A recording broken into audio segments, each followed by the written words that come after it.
Most people think they know China, but the truth is, there are hidden kingdoms buried in the clouds, untouched by time, that you've never heard of. High up in the misty mountains of China, there are villages that don't appear on any tourist map.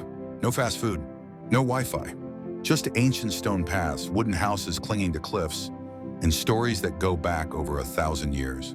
This isn't the China you see on postcards. This is the China that refuses to disappear. But here's the thing, these places are vanishing fast.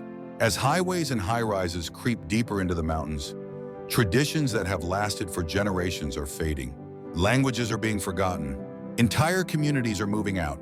Let's start with Guizhou, a province tucked deep in China's southwest. It's home to the Miao and Dong people, ethnic groups that live in jaw-dropping mountain villages built entirely of wood, stacked like puzzles along steep hillsides.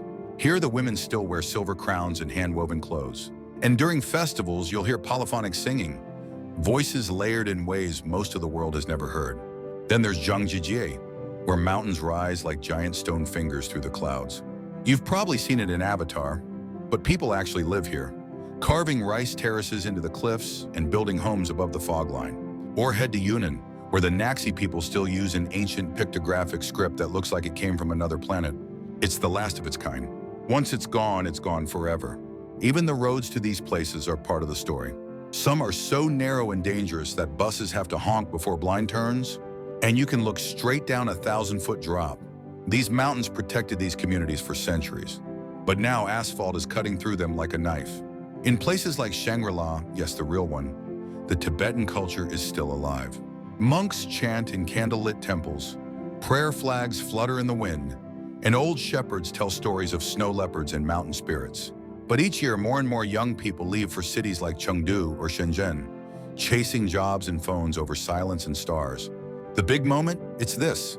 These hidden kingdoms might not be around much longer. Once the old ways disappear, they won't come back. You can't rebuild a 1,000-year-old lifestyle from memory.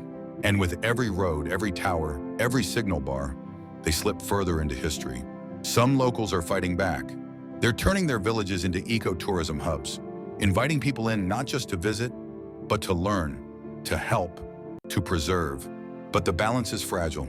Too much tourism can ruin what makes these places special. China's secret mountain kingdoms are more than just scenic. They're living time capsules. If we ignore them, they'll vanish like smoke.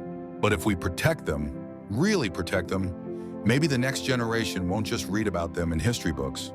They'll still be there, waiting in the mist. Watch the next video to uncover another forgotten corner of history most people never hear about.